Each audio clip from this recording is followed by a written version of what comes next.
Psihoterapeiti Keisiju Deivisu sarakstītu grāmatu Kā sakārtot māju un nepazaudēt sevi iedvesmoja pandēmijas sākums un saprātīga atklāsme. Tev nav jākalpo savai mājai, mājai ir jāpalīdz labi justies tev. Autore izstrādāja vienkāršu sistēmu mājas kārtošanai bez nebeidzamiem darāmo darbu sarakstiem. Turpinot kultūra vēsturē veltīto eseju sēriju, ir izdota latviešu filozofa Igora Šuvājeva eseju krājums Marginālijas.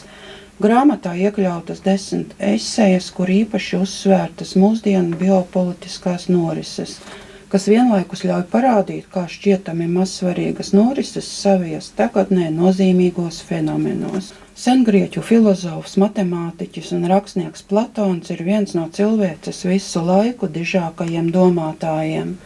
Valsts ir Platona nozīmīgākais darbs filozofijā un politikas teorijā.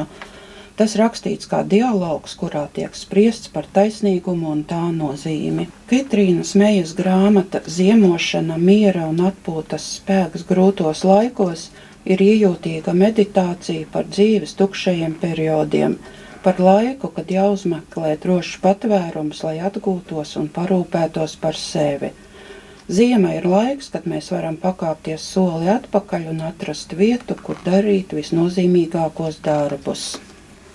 Earla Nightingala grāmatā Attieksme ir apkopoti autora novērojumi un ieteikumi, kā mainīt savu attieksmi tā, lai tā sāktu kalpot tev, nevis darbotos pret tevi.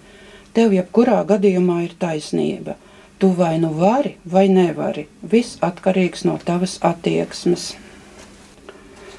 Tomas Mūrs grāmatā Dvēseles tumšās naktis ceļvedis dzīves pārbaudījumiem sniedz tiešus terapeitiskus ieteikumus un mudina uzskatīt izaicinājumus par iespēju izzināt dvēseles dziļākās vajadzības, rodot dziedināšanu un jaunu izpratni par dzīves jēgu.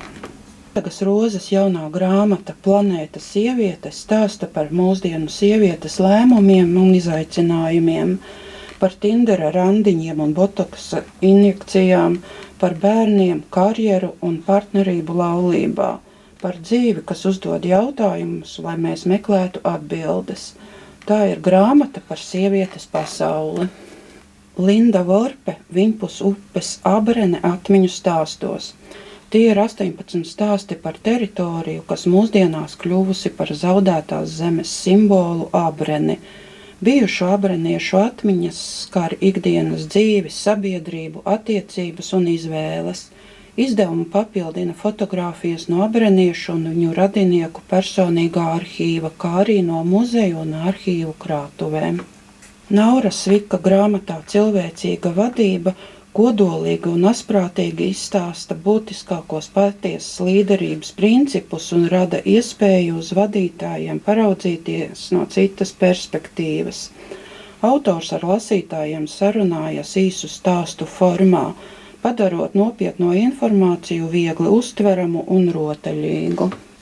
Fotogrāfs Juris Poišs grāmatā Republika attēlos talantīgi iemūžinājis gan dažādas publiskas norises un vietas, gan dažādu profesiju pārstāvjus laika periodā no 1957. līdz 1983. gadam. Guna Vilka vēdiskā astroloģija.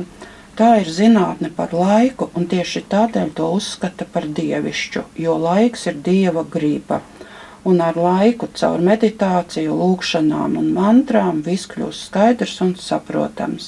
Prāts mostas un saredz iespējas.